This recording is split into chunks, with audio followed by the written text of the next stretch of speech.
saudara-saudari, kembali lagi dengan saya Erlita Sylvia di channel saya.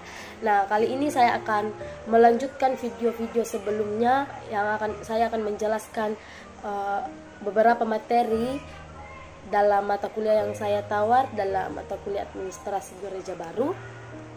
Video sebelumnya saya sudah menjelaskan 3 dimensi. Kali ini kita akan masuk ke dalam dimensi yang keempat, yaitu dimensi organisasi gereja. Nah, saudara-saudari, kita harus mengetahui bahwa pentingnya kita mengetahui seperti apa organisasi gereja itu. Organisasi gereja itu sendiri merupakan salah satu cara untuk dapat mengidentifikasi gereja yang didirikan oleh Kristus. Nah, gereja zaman sekarang haruslah mempunyai organisasi yang sama dalam gereja yang terdapat dalam Perjanjian Baru. Dalam hal inilah yang mengakibatkan organisasi gereja itu penting.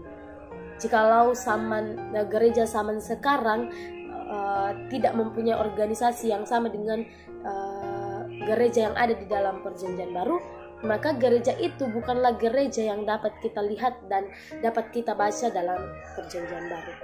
Saudara-saudari, tidak ada sekelompok orang pun yang pernah merubah organisasi gereja yang telah dinyatakan dalam Perjanjian Baru dan tidak merubah tentang rencana keselamatan Allah, cara peribadatan yang sudah ditentukan oleh Allah, dan cara kehidupan yang telah diperintahkan oleh Allah dalam kehidupan orang Kristen itu tidak dapat dirubah. Nah, dan merupakan hal yang benar juga bahwa seorang tidak pernah merubah rencana keselamatan Allah atau cara peribadatan yang sudah ditentukan oleh Allah, dan sekaligus tidak merubah organisasi gereja yang sudah ditentukan oleh Allah.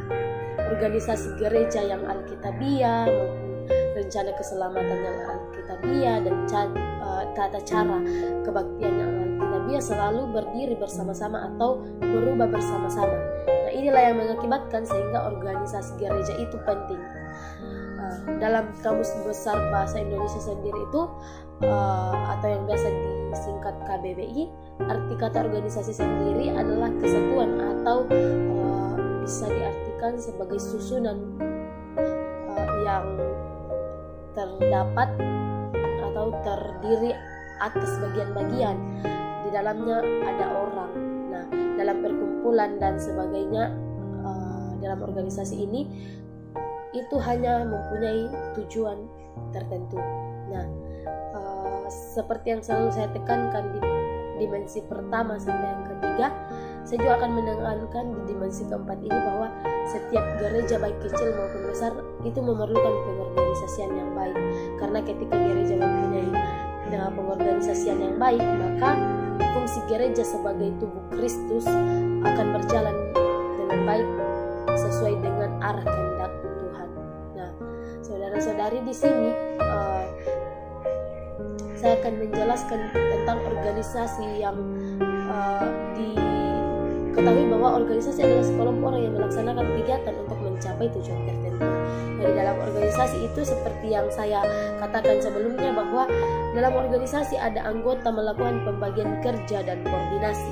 Nah, kegiatan-kegiatan dilakukan oleh anggota di dalam organisasi untuk mencapai tujuan-tujuan organisasi. Oleh karena itu, organisasi memerlukan perencanaan. Karena tanpa perencanaan, kemampuan manusia untuk berimajinasi mengenai masa depan dan sekaligus mewujudkannya dalam rangka pertumbuhannya sebagai organisme atau gereja memerlukan peran serta manusia. Jadi makanya saya menjelaskan bahwa organisasi itu sangat memerlukan peran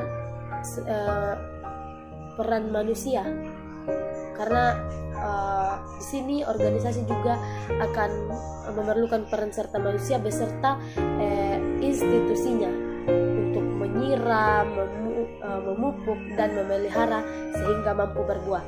Itu saya memberikan sebuah perumpamaan bagaimana pohon yang memerlukan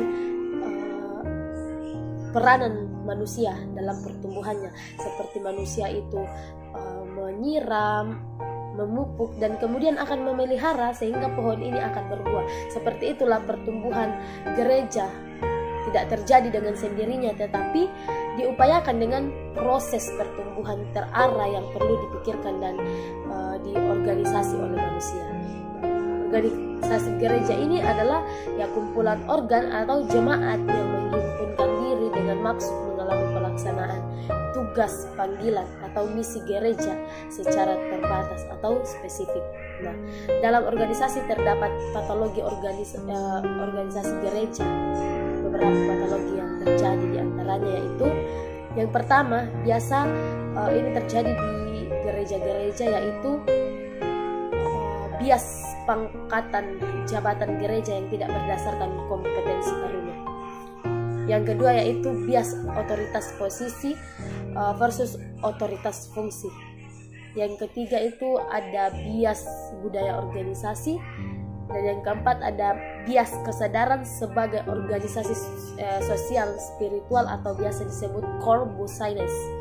Nah, kemudian ada aspek dimensi organisasi. Yang pertama yaitu aspek roh sebagai keutamaan dalam menata kehidupan bergereja. Kemudian ada aspek pembagian kuasa yang biasa disebut bukan kekuasaannya, tapi untuk mengerjakan sesuatu oleh roh. Itu bisa dilihat dalam 1 Korintus 12 ayat 10. Yang selanjutnya adalah aspek fungsi sistematik atau tak terpisah sebagaimana maksud pemberian Allah di dalam 1 Korintus 12 ayat 8. Kemudian yang berikut adalah aspek ketergantungan satu dengan yang lain, dan ini terdapat dalam 1 Korintus 12 ayat 21 hingga yang ke-26. Nah, yang selanjutnya itu ada aspek penetapan otoritas posisi atau jabatan dan fungsi yang melekat dapat dilihat juga dalam 1 Korintus 12 ayat 28. Nah, saudara-saudari, budaya organisasi gereja adalah perupaan pikiran atau ide yang mewujud dalam kerangka pikir atau rasa teologi, doktrin, dan termanifestasikan dalam sikap atau tindakan institusi. Nah, dalam sikap tindakan institusi maupun juga jemaat. Nah, dalam transportasi budaya organisasi gereja, setiap institusi memiliki budayanya masing-masing. Perlu juga diketahui bahwa konstruksi budaya tanding organisasi gereja meliputi ruang lingkup tafsir pemodelan dalam ruang interaksi kepublikan atau gereja. Dan konstruksi budaya organisasi ini yang kemudian perangkat budaya gereja meliputi nilai, norma, perilaku, dan asumsi. Kemudian iklim budaya gereja meliputi persepsi umat dan persepsi presbiter. Kemudian ada struktur otoritas, posisi, dan fungsi kepejabatan dan kepelayanan. Yaitu bagian dari penjelasan bagaimana dimensi organisasi gereja ini. Sehingga saya menarik kesimpulan bahwa gereja adalah sebuah organisasi karena ia memiliki unsur-unsur yang dimiliki organisasi. Nah, gereja juga harus punya tujuan, di mana gereja adalah sebuah organisasi yang khas karena dasar keberadaannya, dan karenanya tujuan yang dimiliki oleh gereja juga harus berkaitan dengan sumber dan alasan keberadaannya.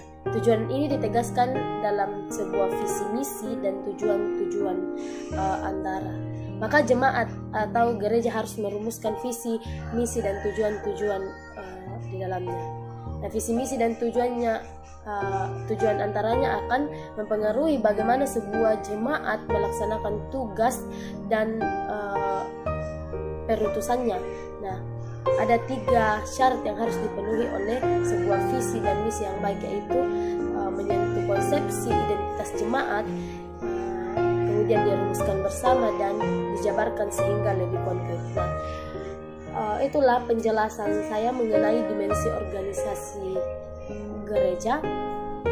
Saya berharap bahwa saudara-saudari yang menonton video ini tidak hanya menonton lewat-lewat saja, tetapi menyimak dan bisa mengerti bagaimana peradministrasian gereja baru dengan perbedaan administrasi gereja lama. Nah, kita harus hidup di administrasi gereja baru, karena kita banyak melihat bahwa perubahan-perubahan yang terjadi dalam gereja itu sangat luar biasa. Sampai ketemu di video-video selanjutnya. Saya ketemu di dimensi-dimensi berikutnya. Shalom.